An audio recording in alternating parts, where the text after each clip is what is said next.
Shalom, shalom, shalom, mes chers frères et sœurs à travers le monde. Soyez bénis, que la grâce et la paix du Seigneur soient avec chacun d'entre vous. Nous bénissons le Seigneur pour ce moment, ce privilège, cette opportunité qu'il nous donne encore afin que je puisse partager ce bon moment avec vous. Je crois que vous m'entendez bien. J'ai oublié de prendre mon micro que j'utilise d'habitude, afin que vous puissiez m'entendre bien. J'espère que vous m'entendez bien parce que là, je suis dans la nature. Je suis dans un parc, on va dire, dans une petite forêt, et pour prendre un peu de l'air. Et je voulais aussi profiter de cette occasion pour répondre à certaines questions que certains d'entre vous m'envoyez. En tout cas, j'espère que vous partagez de bons moments de vacances, que vos familles, en tout cas, vous profitez de ce moment, ce bel été. L'été a bien démarré pour nous qui sommes en France, plus précisément dans la région parisienne. L'été a bien démarré pour nous. Donc nous profitons de ces moments. Et moi, je suis aussi en vacances. Je vous l'avais annoncé que je serai en vacances et que pendant ce moment de vacances, je serai un peu absent. Et que si le Seigneur me permet, ponctuellement, je viendrai apporter des exhortations, des enseignements selon que le Seigneur me dispose le temps. Et aujourd'hui, le Seigneur m'a accordé un petit moment, un petit temps. Et j'aimerais prendre ce temps pour répondre à certaines questions que je reçois. J'ai fait des tris dans ces questions et il y a des questions qui reviennent souvent. Dans ces questions-là, il y a certaines questions qui reviennent souvent. Donc j'ai fait des tris dans ces questions et je vais en répondre aujourd'hui, peut-être 2 ou 3 questions aujourd'hui dans cette vidéo que je suis en train d'enregistrer. Et je profite en tout cas pour vous saluer, vous tous mes frères et sœurs à travers le monde. Vous tous mes frères qui m'encouragez et mes sœurs qui m'encouragez et surtout qui priez aussi pour moi. J'aimerais vous annoncer que nous sommes aujourd'hui le dimanche 4 août et ce dimanche 4 août est mon jour d'anniversaire. Le Seigneur m'a accordé encore 1 an de plus ce jour et je rends grâce à Dieu pour cela. Je vous prends en témoin pour rendre grâce à Dieu pour ce jour qu'il m'accorde encore afin que je puisse encore gagner 1 an, 1 an de plus dans son œuvre, 1 an de grâce encore, 1 an de paix, 1 an de joie, 1 an de bonheur, 1 an de succès aussi dans mes activités. Je rends grâce à Dieu pour cela. En tout cas, j'espère que vous aussi, vous passez en tout cas de bons moments. Moi, je passe un très bon moment parce que mon épouse, mes enfants m'ont fait de grandes surprises et je rends grâce à Dieu pour la vie de mon épouse et pour la vie de mes enfants. Je sais que ma maman Julienne aussi a fêté encore 1 an, le 2 août si je ne me trompe pas. Maman Julienne, si tu m'écoutes, je te souhaite aussi en tout cas plein de bonnes choses, que le Seigneur t'accorde encore une santé de fer, qui t'accorde de la sagesse comme tu l'as toujours, qui t'accorde de la foi, que ta foi grandisse aussi et que la persévérance que tu as à aimer le Seigneur, qu'elle grandisse aussi en toi. En tout cas, ce sont les mots que j'ai à cœur de partager avec vous en ce jour d'anniversaire pour moi. Mais le plus important, c'est faire l'œuvre de Dieu. Le plus important, c'est faire l'œuvre de Dieu. Voilà pourquoi j'ai choisi encore un petit moment de cette journée pour m'entretenir avec vous, mes frères et sœurs, vous qui m'encouragez, vous qui priez pour moi, vous qui êtes ma joie, vous qui êtes ma force, vous qui me faites aussi vivre la parole de Dieu. Parce que sans vous, je ne pourrais pas vivre la parole de Dieu. Mais avec vous, je vis la parole de Dieu, je vis ce que mes prédécesseurs dans la foi ont vécu. Avec vos questions, avec vos encouragements, avec surtout votre obéissance à la parole, avec votre amour pour moi et surtout votre amour pour Dieu, ça me permet de savoir que je ne suis pas le seul sur cette terre qui aime Dieu et qui aime sa parole, parce que j'ai aussi des frères, des sœurs aussi qui aiment également la parole de Dieu comme moi. Alors sans plus tarder, disons merci au Seigneur ensemble. Père, nous te disons merci. Merci pour ton amour, merci pour ta joie, merci pour ta paix, merci pour tout ce que tu fais pour chacun d'entre nous dans ton église. Merci également, Seigneur Dieu, Papa, pour le soutien que tu nous accordes nuit et jour. Merci parce que c'est toi qui fais lever le soleil sur nos vies. C'est toi qui fais que nous sommes tout le temps en bonne et en parfaite santé. Papa, nous voulons juste te dire merci. En tout cas, moi, je veux te dire merci. Merci encore pour ce moment que tu m'accordes. Merci encore pour ce temps que tu me permets de pouvoir partager avec mes frères, de pouvoir répondre à leurs questions selon ta grâce que tu m'as accordée. Reçois la gloire, l'honneur, la puissance pour des siècles, au nom de Jésus-Christ. Ainsi nous avons prié. Amen. Alors mes chers frères et sœurs, je vais prendre les questions. Je vais prendre des questions. Je ne veux pas être long, mais je vais essayer de répondre à 2 ou 3 questions. J'espère que vous m'entendez bien parce qu'il y a un peu de vent, un peu de bruit ici. Mais j'ai oublié, j'ai pris mon micro, il est là. Mais au fait, je n'ai pas pris le déclencheur de micro que je devais accrocher à mon téléphone, à mon caméra avec lequel je fais l'enregistrement. Donc je ferai, la prochaine fois, je ferai attention d'avoir tout mes matériels avant de quitter chez moi. En tout cas, nous allons prendre la parole, nous allons prendre les questions et nous allons essayer de répondre selon la parole de Dieu. Alors la première question que je veux répondre, c'est une question qui m'est revenue plusieurs fois lors des séries d'enseignements que j'ai fait sur le Saint-Esprit ou bien sur le fruit de l'Esprit. J'ai eu des questions concernant l'Esprit. Donc la première question, c'est qu'il y a quelqu'un qui m'a écrit, qui m'a dit « Bonjour pasteur, faut-il prier longuement pour invoquer le Saint-Esprit ?» Il dit « Bonjour pasteur, faut-il prier longuement pour invoquer le Saint-Esprit ?» Alors j'aimerais dire simplement que nous n'avons pas besoin de prier longuement pour invoquer le Saint-Esprit. Et le Saint-Esprit étant déjà en nous, nous n'avons pas besoin de prier longuement pour pouvoir le solliciter. Bon, je comprends par là invoquer le Saint-Esprit. Pour moi, je le comprends par la sollicitation de l'Esprit. Quand je veux solliciter le Saint-Esprit dans ma vie, je n'ai pas besoin de prier longuement.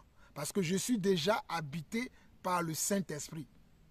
Je suis en train de parler à nous, enfants de Dieu, car je sais que nous qui avons reçu le Seigneur comme notre Seigneur et Sauveur, c'est-à-dire nous qui avons accepté le sacrifice que le Seigneur a fait à la croix pour nous, nous sommes devenus ses enfants. En tout cas, c'est ce que la Bible nous enseigne dans Jean chapitre 1, le verset 11 à 12, qu'il est venu chez les siens. Bon, les siens ne l'ont pas reçu. Mais à tous ceux qui l'ont reçu, il leur a donné le pouvoir de devenir enfants de Dieu, lesquels ne sont plus nés de la volonté de la chair, non du sang, mais qui sont nés de l'esprit, c'est-à-dire qui sont nés de Dieu. Alors lorsqu'on est né, lorsqu'on est né de Dieu, cela veut dire qu'on est né de l'esprit également. Quand on est de Dieu, on est également de l'esprit. Et les enfants de Dieu, Dieu leur a donné comment? Son esprit. Et lorsque nous avons le Saint-Esprit, comment nous pouvons encore invoquer ce que nous avons déjà? Comment est-ce que tu peux demander ce que tu as déjà? À moins que tu n'as pas le Saint-Esprit. Mais si tu n'as pas le Saint-Esprit, tu peux le demander. Mais si tu as été comment? Si tu es né de nouveau, tu as reçu le Saint-Esprit.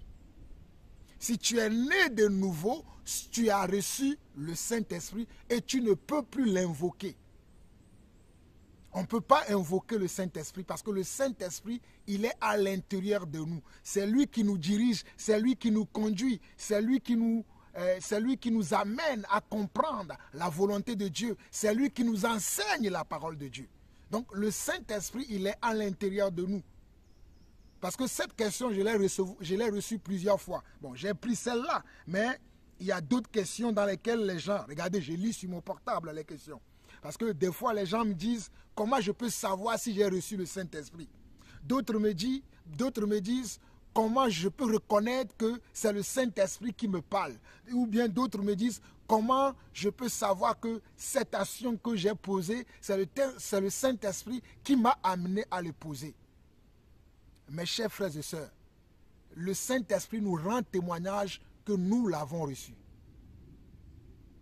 Le Saint-Esprit nous rend témoignage que nous l'avons reçu. Vous voyez? Donc, quand on a le Saint-Esprit, on le sait. On sait qu'on a le Saint-Esprit. Parce que le Saint-Esprit a une personnalité, comme je vous l'avais montré dans les enseignements sur le Saint-Esprit. Il a une personnalité. Comme il a une personnalité, sa personnalité se voit à l'intérieur de nous, se sent à l'extérieur de nous, se ressent à l'intérieur de nous si nous l'avons reçu. Et le Saint-Esprit, par contre, le Saint-Esprit est uniquement réservé aux enfants de Dieu. Le Saint-Esprit est uniquement réservé aux enfants de Dieu. Le Saint-Esprit n'est pas réservé aux païens. Les païens n'ont pas le Saint-Esprit. Quand je dis les païens n'ont pas le Saint-Esprit, je suis en train de parler des non-croyants. Les non-croyants n'ont pas le Saint-Esprit, c'est-à-dire n'ont pas l'Esprit de Dieu. Mais nous qui sommes enfants de Dieu, nous avons, comment? Nous avons le Saint-Esprit parce que c'est une promesse que le Seigneur nous a faite. Donc quand tu as le Saint-Esprit, tu ne peux plus l'invoquer. Quand tu pries, Dieu lui-même, il va faire de telle sorte que le Saint-Esprit puisse se manifester en toi, puisse se manifester dans tes actions, puisse te manifester dans les œuvres que tu accomplis parce que tu as le Saint-Esprit.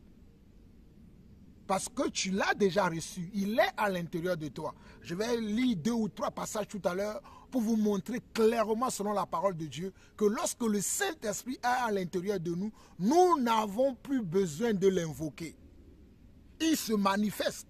Vous voyez des fois lorsque j'enseigne, l'Esprit m'agite et je commence à prier des fois ou bien à parler en langue. Mais je ne l'invoque pas. Parce qu'il est à l'intérieur de moi, il se manifeste lui-même à des moments précis dans ma vie, à des moments précis dans l'enseignement, à des moments précis dans certaines situations ou bien dans certaines épreuves que je traverse. Donc je ne l'invoque pas. On n'invoque pas le Saint-Esprit. On invoque le nom du Seigneur Jésus. On prie le nom du Seigneur Jésus. Bien évidemment, on prie le Saint-Esprit parce que nous savons que le Seigneur Jésus, c'est également lui-même qui est le Saint-Esprit. Mais la question, c'est que les gens veulent savoir comment ils peuvent être sûrs qu'ils ont le Saint-Esprit en eux.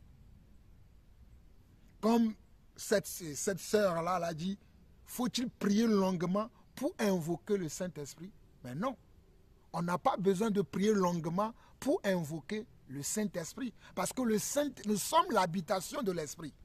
Le Saint-Esprit habite en nous. Comment nous allons encore l'invoquer? Le Saint-Esprit est en nous. Donc nous ne pouvons plus dire que je vais aller invoquer quelque chose que je possède déjà, quelque chose qui est en moi. Hein? Le Saint-Esprit est à l'intérieur de nous. C'est une promesse que le Seigneur a faite aux apôtres. Souvenez-vous de ce que nous avons vu dans Jean 14, dans Jean 16. Hein?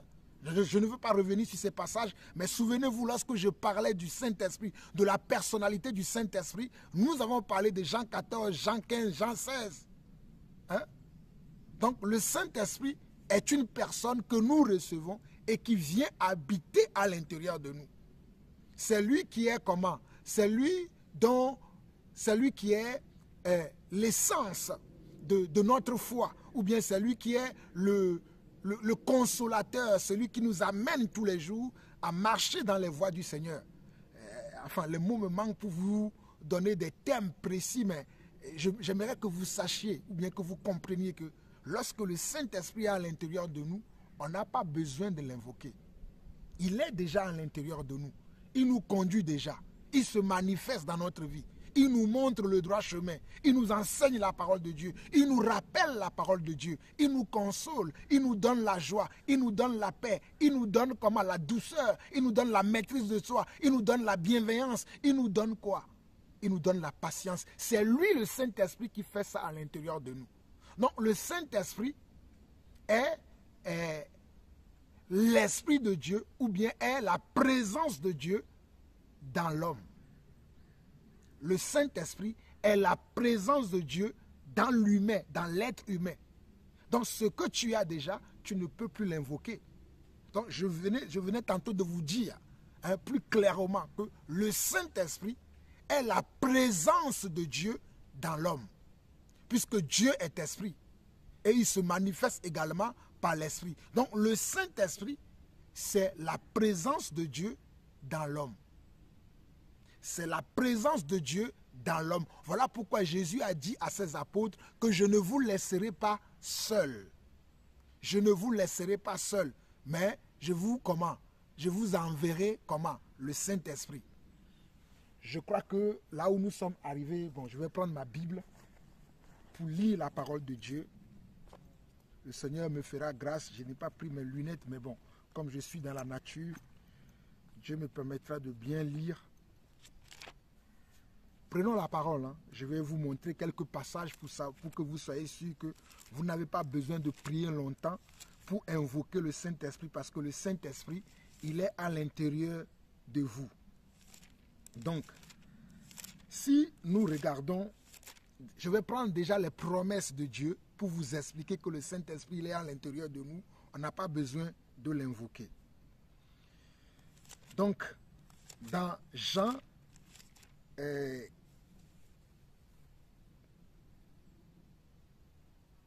14, le verset 16 et 17 déjà. On a déjà vu, mais c'est juste un rappel. Ce verset est important. Jean 14, le verset 16 et le verset 17, Jésus dit ceci. On peut lire même à partir du verset 15. Si vous m'aimez, gardez mes commandements, et moi je prierai le Père, et il vous donnera un autre consolateur, afin qu'il demeure éternellement avec vous. Jésus dit, il disait à qui? Il disait à ses disciples, il disait à ses apôtres, il disait comment, en d'autres termes, il disait à ses enfants. Voilà pourquoi je vous disais tout à l'heure que le Saint-Esprit n'est pas une promesse pour les païens, pour les non-croyants, mais pour les enfants de Dieu. Les non-croyants n'ont pas l'Esprit de Dieu. Il ne leur appartient même pas. Ils n'ont pas l'Esprit de Dieu. Mais ici, Jésus s'adressait à qui? Il s'adressait aux comment? Il s'adressait aux apôtres. Et lorsqu'il s'adressait à eux, voici ce qu'il leur disait. Il disait, si vous m'aimez, gardez mes commandements. Et dans la suite, il dit, et moi je prierai le Père, et il vous donnera un autre consolateur, afin qu'il demeure éternellement avec vous. Vous voyez? Si vous m'aimez, gardez mes commandements, et moi je prierai le Père, et il vous donnera un autre consolateur, afin qu'il demeure éternellement avec vous. Donc l'autre consolateur là dont Jésus parle ici, c'est lui qui est le Saint-Esprit. Donc comment on peut invoquer le Saint-Esprit? On ne peut pas l'invoquer. Je continue. Le verset 17 est clair. Et là il dit, l'Esprit de vérité que le monde ne peut recevoir parce qu'il ne le voit point et ne le connaît point. Mais vous, vous le connaissez, car il demeure avec vous et il sera en vous. À ce jour-là, lorsque le Seigneur Jésus parlait aux apôtres, il n'avait pas encore quitté il n'avait pas encore quitté la terre. Il était encore sur terre. C'est pour ça qu'il leur disait que l'Esprit de vérité, dans Jean 14, le verset 17, il leur dit, l'Esprit de vérité que le monde ne peut recevoir parce qu'il ne le voit point. Le monde ne peut recevoir le Saint-Esprit parce qu'il ne le voit point, parce que le monde ne croit pas à la parole. Et comme le monde ne croit pas à la parole de Dieu, ils ne peuvent pas non plus recevoir le Saint-Esprit. Le Saint-Esprit est une question de croyance, est une question de foi. C'est la personne de Dieu, c'est la personne de Jésus lui-même. Donc il est réservé exclusivement qu'aux croyants. Le Saint-Esprit est l'œuvre des croyants. C'est-à-dire c'est lui qui fait l'œuvre dans la vie des croyants. Donc il est réservé qu'aux enfants de Dieu d'avoir l'Esprit de Dieu. Le monde ne peut pas avoir l'Esprit de Dieu parce qu'il ne le voit point et il ne le connaît même point. Soyons clairs là-dessus. Alors, je continue la lecture de la parole, comme je vous disais tantôt. Donc Jean 14, verset 17 est clair, dit, l'Esprit de vérité que le monde ne peut recevoir parce qu'il ne le voit point et ne le connaît point. Mais vous, vous le connaissez, car il demeure avec vous et il sera en vous. Parce que lorsque Jésus parlait du Saint-Esprit, il était avec les apôtres. Il n'avait pas encore quitté la terre. Voilà pourquoi il leur disait qu'il est avec eux, il est avec vous. Parce que dans la phrase, il dit, mais vous, vous le connaissez, car il demeure avec vous. Parce que lui-même, qui est la personne du Saint-Esprit, il était présent avec les apôtres. Il était avec eux. Il partageait avec eux. Il soupait avec eux. Il allait évangéliser. Il allait chasser les démons. Il allait prier pour les malades. Il faisait tout avec les apôtres. Voilà pourquoi il disait qu'il était avec eux. Mais il annonçait aussi que lorsqu'il quittera la terre, il descendra sur eux. sous forme d'esprit. Voilà pourquoi il leur disait que il sera en vous. Il sera en vous. Amen. Il sera en vous. Alors, si nous regardons maintenant dans Jean 20, Jean 20, lorsque Jésus est ressuscité, lorsque le Seigneur Jésus est ressuscité, après sa crucifixion, et qu'il s'est présenté aux apôtres, il les a comment? Il les a bénis. Et en les bénissant, les premiers mots que le Seigneur leur avait donnés dans Jean 20, le verset 23, Jean 20, le verset 22 à 23, c'est ceci. Il leur dit, après ces paroles, il souffla sur eux et leur dit, recevez le Saint-Esprit. Là, c'est à la résurrection. À la résurrection, lorsque le Seigneur Jésus est ressuscité, après comment? Après sa crucifixion et après les 3 jours, bien évidemment, lorsqu'il s'est présenté aux apôtres, la première parole qu'il leur a donnée, c'est « recevez le Saint-Esprit ». Il souffla sur eux et il leur dit « recevez le Saint-Esprit ». Il souffla, comme dans le comment? Comme au commencement, lorsque Dieu créa l'homme, qu'est-ce qu'il fait? Il souffla dans ses narines pour que l'homme devienne comment? Une âme vivifiante. La même chose s'est répétée comment? Où à la résurrection du Seigneur, quand il a revu ses apôtres, il a soufflé sur eux afin qu'ils reçoivent comment? Le Saint-Esprit. Voilà pourquoi dans ce passage de Jean 20, le verset 22, il y a eu d'autres paroles que Jésus avait données avant, mais il leur dit, après ces paroles, c'était bon.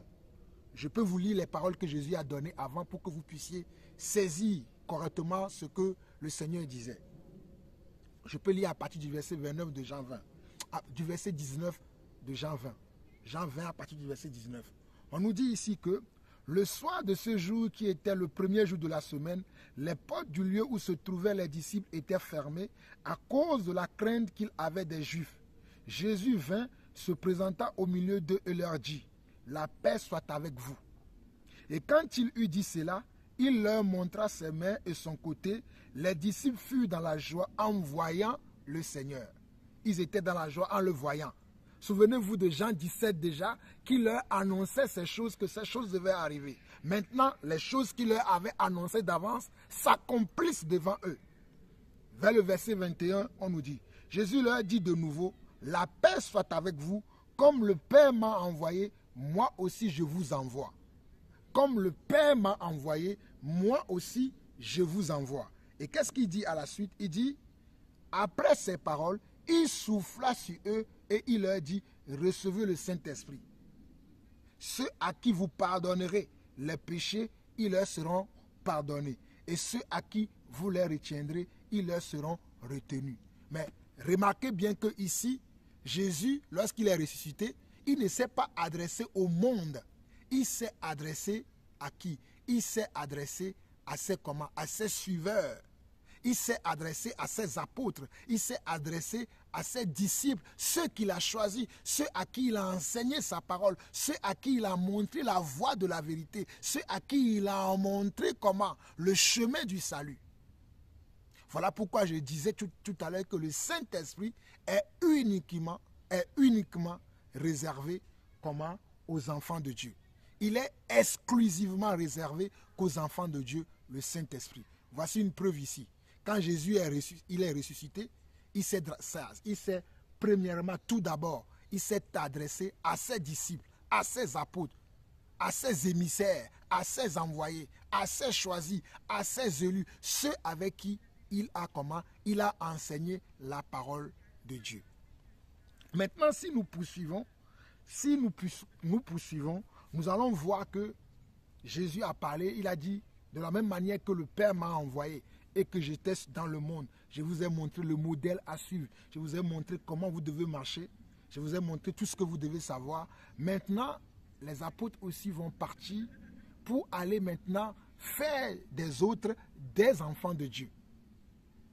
Les apôtres aussi vont aller maintenant dans le monde, ils vont aller vers les leurs, vers leurs frères qui n'ont pas cru au Seigneur pour leur montrer maintenant la voie de la vérité, afin que ces personnes-là aussi viennent à la foi. Voilà pourquoi je disais tout à l'heure que le Saint-Esprit est réservé uniquement aux enfants de Dieu. Donc si nous allons maintenant dans, je pense dans Actes chapitre 2, nous allons voir là comment les apôtres ont annoncé le Saint-Esprit à leurs adeptes, à leurs suiveurs. Donc nous allons prendre Actes chapitre 2. Actes chapitre 2. Actes chapitre 2. Nous allons lire du verset 37 au verset 40 et nous allons voir dans ce passage-là réellement que la promesse du Saint-Esprit est donnée clairement aux enfants de Dieu. Donc, on ne peut pas invoquer le Saint-Esprit parce que le Saint-Esprit, c'est une promesse que Dieu a fait comment? À ses enfants. Et quand on croit en Dieu de la bonne manière, c'est là où je vais finir, quand on croit en Dieu de la bonne manière, on reçoit forcément le Saint-Esprit à l'intérieur de nous. Donc ici, dans ce passage de Actes chapitre 2, nous allons lire du verset 37 au verset 40. On nous dit, après avoir entendu ce discours, ils eurent le cœur vivement touché et il dit à Pierre et aux autres apôtres, hommes frères, que ferons-nous? Après avoir entendu quel discours? Après avoir entendu le discours de la foi, le discours du Seigneur Jésus, après avoir entendu la parole de Dieu, après avoir entendu la foi qui vient de Dieu, après avoir entendu le sacrifice que Jésus a fait à la croix pour nous, que l'apôtre Pierre a prêché ce jour-là, ou bien a présenté ce jour-là à ses frères juifs, la parole de Dieu déclare qu'ils avaient le cœur touché. Ils avaient le cœur touché. De la même manière que nous aussi aujourd'hui, nous prêchons l'évangile. Ou bien je vois beaucoup de serviteurs de Dieu authentiques qui prêchent la foi de Dieu, qui prêchent la vérité aujourd'hui. Ceux qui auront le cœur touché, c'est ceux-là uniquement qui recevront la parole de Dieu. Ceux qui vont croire à la parole de Dieu, c'est ceux-là qui vont obtenir la promesse que Dieu a faite à ses enfants. Et dans ce passage-là, on nous dit qu'ils eurent le cœur vivement touché et il dit aux apôtres, hommes frères, que ferons-nous? Et regardez la réponse que Pierre leur a donnée au verset 38 au verset 40. On nous dit, Pierre leur dit, repentez-vous et que chacun de vous soit baptisé au nom de Jésus-Christ à cause du pardon de vos péchés et vous recevrez le don du Saint-Esprit. Pierre leur dit, repentez-vous. D'ailleurs, je vais rester Pierre leur dit, repentez-vous et que chacun de vous soit baptisé au nom de Jésus-Christ à cause du pardon de vos péchés et vous recevrez le don du Saint-Esprit. Donc, le Saint-Esprit est la chose principale, la première que les croyants recevaient une fois qu'ils ont cru. Donc, comment on peut invoquer ce qu'on reçoit? Vous voyez que nous avons beaucoup de choses que nous ne comprenons pas. Parce qu'une fois que tu as cru, la première des choses que tu reçois après avoir cru, c'est le Saint-Esprit. Ce n'est pas moi qui l'invente. Regardez ce que Pierre dit ici. Acte 2, verset 38. Pierre leur dit, repentez-vous et que chacun de vous soit baptisé au nom de Jésus-Christ à cause du pardon de vos péchés et vous recevrez le don du Saint-Esprit. Ces choses, je les avais déjà expliquées dans l'enseignement que j'ai donné sur le Saint-Esprit. Allez suivre l'enseignement sur le Saint-Esprit. J'avais déjà expliqué ça. Mais comme je recevais encore ces questions, je me suis dit, j'ai des nouveaux frères qui ont certainement survolé les enseignements ou peut-être qui n'ont pas écouté l'enseignement. Voilà pourquoi j'ai cette série de questions. C'est pour ça que je me suis dit, je vais revenir là-dessus afin de vous éclairer là-dessus. Le Saint-Esprit, on le reçoit une fois qu'on a cru en Dieu, c'est-à-dire une fois qu'on a cru à l'évangile prêché, pas une fois qu'on a cru au faux évangile, une fois qu'on a cru au vrai évangile. Parce que certains d'entre vous, vous n'avez pas le Saint-Esprit parce que vous n'avez pas cru aux vraies paroles de Dieu. Parce que certains d'entre vous, vous dites vous-même que vous êtes enfant de Dieu parce que vous fréquentez une religion, parce que vous fréquentez une église. Le Saint-Esprit n'est pas une promesse d'église. Le Saint-Esprit est une promesse aux comment? Aux enfants de Dieu, à ceux qui croient, à ceux qui se répandent. Je relis cette phrase-là pour que vous puissiez comprendre. Pierre leur dit, répentez-vous et que chacun de vous soit baptisé au nom de Jésus à cause du pardon de vos péchés et vous recevrez le don du Saint-Esprit. Donc c'est une promesse que Dieu a fait comment? À ceux qui croiront en lui. Car regardez le verset 39. Car, regardez bien le verset 39. Car la promesse est pour vous, pour vos enfants et pour tous ceux qui sont au loin, en aussi grand nombre que le Seigneur, notre Dieu, les appellera. Je relis encore à 2,39. Car la promesse est pour vous, pour vos enfants et pour tous ceux qui sont au loin, en aussi grand nombre que le Seigneur, notre Dieu, les appellera. Donc c'est une promesse que Dieu a fait comment? À ceux qui croiraient en lui, à ceux qui croiront en lui, à ceux qui vont croire à l'évangile que les apôtres vont prêcher. Et quel est l'évangile que les apôtres prêchent? C'est l'évangile de Jésus-Christ. C'est l'évangile de Jésus, c'est-à-dire Jésus est comment? Est la rançon pour nos péchés. C'est lui qui a été comment? C'est lui que le Père a envoyé pour que nous puissions comment? Nous puissions être repêchés, pour que nous puissions être sauvés. Voilà pourquoi la Bible dira dans Jean 3,16 que car quiconque invoquera le nom du Seigneur, non plutôt, oui c'est ça. C'est ça dans Jean 3,16, que car quiconque invoquera le nom du Seigneur sera sauvé. Donc il faut croire à l'évangile pour recevoir le Saint-Esprit. Après la croyance, ce qui suit, c'est le Saint-Esprit. Donc tu ne peux pas invoquer ce que tu as déjà. Quand je vois certains me dire comment je peux savoir que j'ai le Saint-Esprit, mais as-tu cru à la parole de Dieu convenablement? As-tu cru à l'évangile? Car il est écrit dans Marc chapitre 16, lisons aussi ça rapidement. Marc chapitre 16. Voilà les choses que vous devez savoir pour savoir si vous êtes réellement avec le Seigneur ou pas. Si nous prenons Marc chapitre 16, le verset 15, il dit, verset 15 au verset 16, il dit, puis il leur dit, allez par tout le monde et prêchez la bonne nouvelle à toute la création. Donc pour recevoir le Saint-Esprit, tu dois recevoir la bonne nouvelle. Et la bonne nouvelle, c'est la mort et la résurrection de Jésus-Christ. La bonne nouvelle, je le dis encore, c'est la mort et la résurrection de Jésus-Christ. Il n'y a pas un autre message par rapport à ça. C'est ce message-là qui te donne comment? La repentance. Donc la mort et la résurrection de Jésus-Christ, c'est le message que nous devons écouter. Verset 16, on nous dit, celui qui croira et qui sera baptisé sera sauvé. Celui qui croira et qui sera baptisé. Qu'est-ce que Pierre a dit dans Acte 2? C'est la même chose. Celui qui croira et qui sera baptisé sera sauvé. Sera baptisé au nom de qui? Au nom de Jésus. Pas au nom de ton grand-père. Pas au nom du pape. Pas au nom du curé. Pas au nom de l'apôtre. Pas au nom du prophète. Pas au nom de l'évangéliste. Pas au nom de l'enseignant. Pas au nom du docteur. Pas au nom d'une religion quelconque. Mais au nom de Jésus, tu seras baptisé. Et une fois que tu es baptisé au nom de Jésus, tu recevras le Saint-Esprit. Nous avons plusieurs exemples dans la parole de Dieu. Amen. Donc celui qui croira et qui sera baptisé sera sauvé. Mais celui qui ne croira pas sera condamné.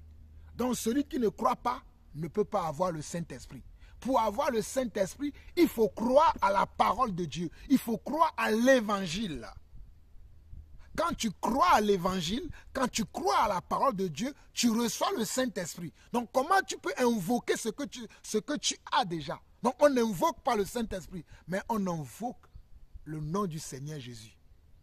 Car quiconque invoquera le nom du Seigneur sera sauvé. C'est le nom de Jésus que nous invoquons. Mais nous n'invoquons pas le Saint-Esprit, parce que le Saint-Esprit, c'est lui qui vient nous aider dans notre faiblesse. C'est lui qui vient nous encourager. C'est lui qui met en nous les fruits, les caractères de Dieu en nous. C'est lui qui nous amène à bien prier. C'est lui qui vient à notre secours. Lorsque nous ne savons même pas prier, c'est lui qui vient nous aider à prier convenablement.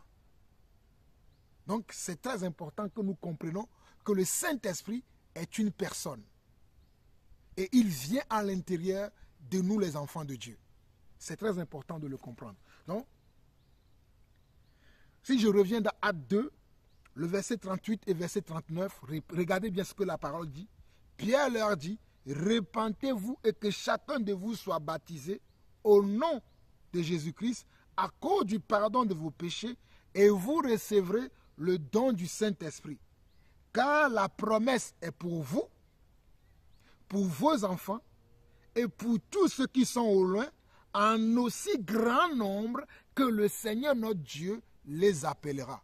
Ben, ce jour-là, Jean-Paul Ausson n'était pas là. Toi non plus, tu n'étais pas là. Nous étions loin.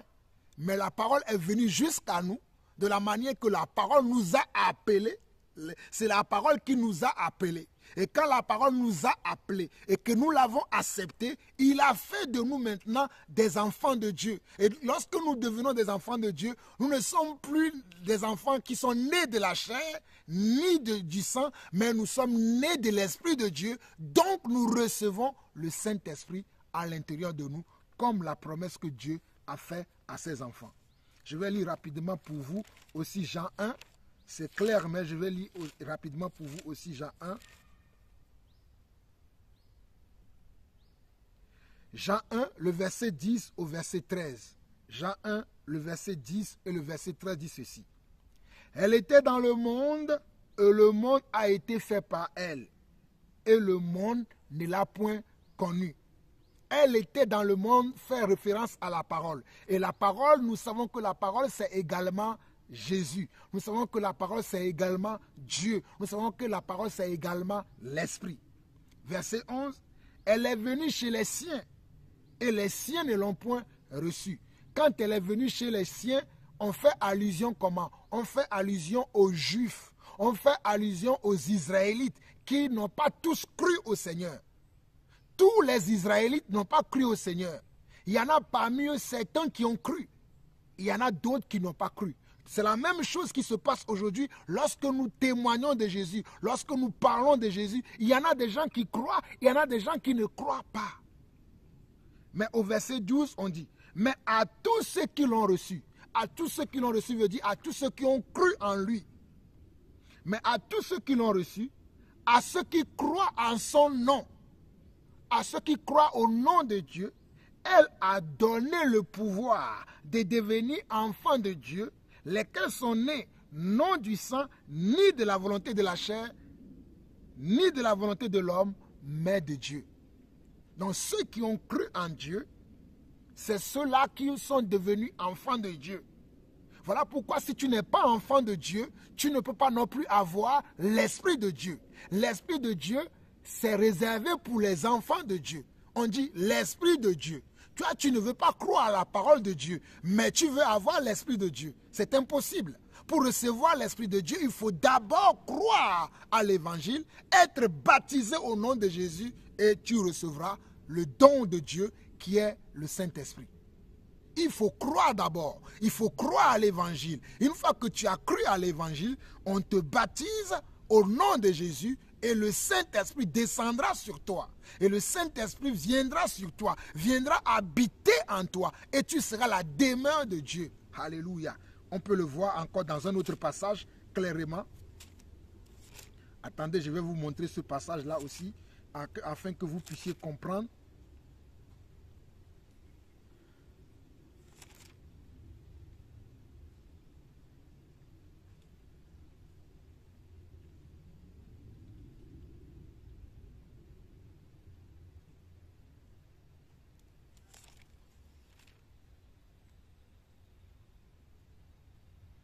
Lisons dans Jean chapitre 8. C'est dans Jean chapitre 8 que Jésus a dit ça. Je vais vous trouver le passage, je vais vous le lire rapidement.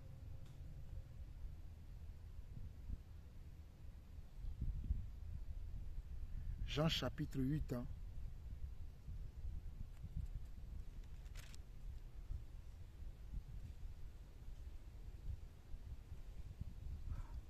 Jean chapitre 8.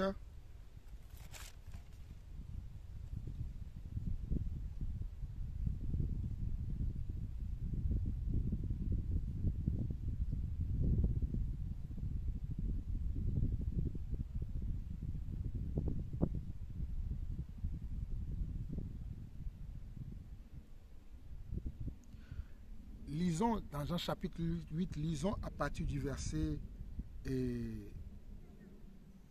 36. Jean chapitre 8 à partir du verset 36.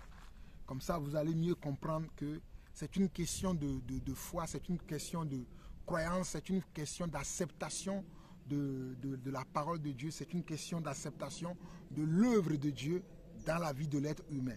Voilà pourquoi dans Jean 8, le verset 36, Jésus dit, « Si donc le Fils vous affranchit, vous êtes réellement libre. » Jean chapitre 8, le verset 36, Jésus dit, « Si donc le Fils vous affranchit, vous êtes réellement libre. » Donc, au verset 37, il dit, « Je sais que vous êtes la postérité d'Abraham, mais vous cherchez à me faire mourir parce que ma parole ne pénètre pas en vous. » Donc, il faut que la parole de Dieu puisse pénétrer en moi pour que je puisse être comment? Je puisse être bénéficiaire, comment? Des profits, des bénéfices de la parole. Je continue. Je dis ce que j'ai vu chez mon père et vous faites ce que vous avez entendu de la part de votre père. Il lui répondit, notre père c'est Abraham. Jésus leur dit, si vous étiez enfant d'Abraham, vous feriez les œuvres d'Abraham. Parce qu'il ne voulait pas comprendre que Jésus leur, il ne voulait pas accepter que Jésus leur dise qu'ils étaient des non-croyants. Pour eux, ils étaient des croyants. Mais pour Jésus, ils étaient des non-croyants. Voilà pourquoi Jésus leur dit que vous ne faites pas les choses que vos pères ont fait. Ils ont dit, mais quand même, notre père, c'est Abraham aussi. Et Jésus leur a dit, si votre père était Abraham, vous feriez les mêmes œuvres que Abraham a fait. Sauf que eux, ils ne faisaient pas les œuvres d'Abraham. Voilà pourquoi Jésus leur disait, au verset 39, il leur répondit, notre père, c'est Abraham. Jésus leur dit, si vous étiez enfant d'Abraham, vous feriez les œuvres d'Abraham. Mais maintenant, vous cherchez à me faire mourir, moi qui vous ai dit la vérité que j'ai entendue de Dieu. Cela, Abraham ne l'a point fait. Vous faites les œuvres de votre père. Il lui dit, nous ne sommes pas des enfants illégitimes. Nous avons un seul père, Dieu. Jésus leur dit, si Dieu était votre père, vous m'aimeriez, car c'est de lui que je suis sorti et que je viens. Je ne suis pas venu de moi-même, mais c'est lui qui m'a envoyé. Verset 43. Pourquoi ne comprenez-vous pas mon langage? Parce que vous ne pouvez écouter ma parole. Parce que vous ne pouvez écouter ma parole. Donc, lorsque nous écoutons la parole de Dieu, la parole de Dieu va produire du fruit à l'intérieur de nous. Et cette parole qui produit du fruit à l'intérieur de nous fait que nous devenons enfants de Dieu. Et quand nous devenons enfants de Dieu, nous recevons également l'Esprit de Dieu. Donc, on n'invoque pas le Saint-Esprit. Je vais m'arrêter là parce que j'ai été long, en large. Il y a encore beaucoup de passages. Mais revenez sur les enseignements sur l'Esprit que j'ai fait. J'ai donné beaucoup de détails à ce sujet. Mais mes frères qui me voient encore parler de ce sujet, ils vont dire, mais frère, pourquoi tu reviens? Je suis en train d'éclairer ceux qui sont faibles ou bien ceux qui n'ont pas cette maturité spirituelle que nous avons, ceux qui n'ont pas assez de connaissances. C'est pour eux que je revienne sur ces questions-là pour pouvoir les situer, les diriger, pour pouvoir leur donner des repères qu'ils doivent suivre pour pouvoir connaître les choses que nous aussi nous connaissons, qui font de nous comment? Des personnes qui savent là où nous allons et qui font que nous savons quand nous prions, que nous prions avec assurance. Amen. Donc, dans Romains 8, le verset 26, Romains 8, verset 26, donc ça c'est le passage clé, le dernier passage clé que je peux vous donner pour que vous puissiez savoir que nous n'invoquons pas le Saint-Esprit, mais le Saint-Esprit lui-même agit à l'intérieur de nous. Romains 8, le verset 26 au verset 27 dit ceci. De même aussi l'Esprit nous aide dans notre faiblesse, car nous ne savons pas ce qu'il convient de demander dans nos prières. Mais l'Esprit lui-même intercède par des soupirs inexprimables. Et celui qui sonde les cœurs connaît la pensée de l'Esprit, parce que c'est selon Dieu qu'il intercède en faveur des saints. Nous n'invoquons pas l'Esprit. Quand quelqu'un me dit bonjour, bonjour cher pasteur, bonjour cher pasteur, faut-il prier longuement pour invoquer le Saint-Esprit? Nous n'invoquons pas le Saint-Esprit. L'Esprit lui-même, il se manifeste à l'intérieur de nous parce que nous sommes le temple de l'Esprit. Nous sommes le temple de l'Esprit selon 1 Corinthiens 3, le verset 16. 1 Corinthiens 3, le verset 16. Nous sommes le temple du Saint-Esprit, donc nous n'invoquons pas le Saint-Esprit. Romains 8, verset 26, verset 27, et je finis. De même aussi l'Esprit nous aide dans notre faiblesse, car nous ne savons pas ce qu'il convient de demander dans nos prières. Mais l'Esprit lui-même intercède par des soupirs inexprimables, et celui qui sonde les cœurs connaît la pensée de l'Esprit, parce que c'est selon Dieu qu'il intercède en faveur des saints. J'ai été long, mais je crois que c'est assez conséquent pour vous éclairer, vous qui voulez savoir comment est-ce que le Saint-Esprit agit en nous, comment je peux savoir si j'ai le Saint-Esprit. Tout ce que j'ai dit aujourd'hui peut vous aider et vous pouvez également demander au Seigneur lui-même. Ce n'est pas moi qui peux vous convaincre. Le Seigneur lui-même peut vous convaincre si vous avez le Saint-Esprit ou pas, ou si vous faites partie de son église ou pas. Je vous aime mes chers frères et sœurs. Shalom, shalom, shalom.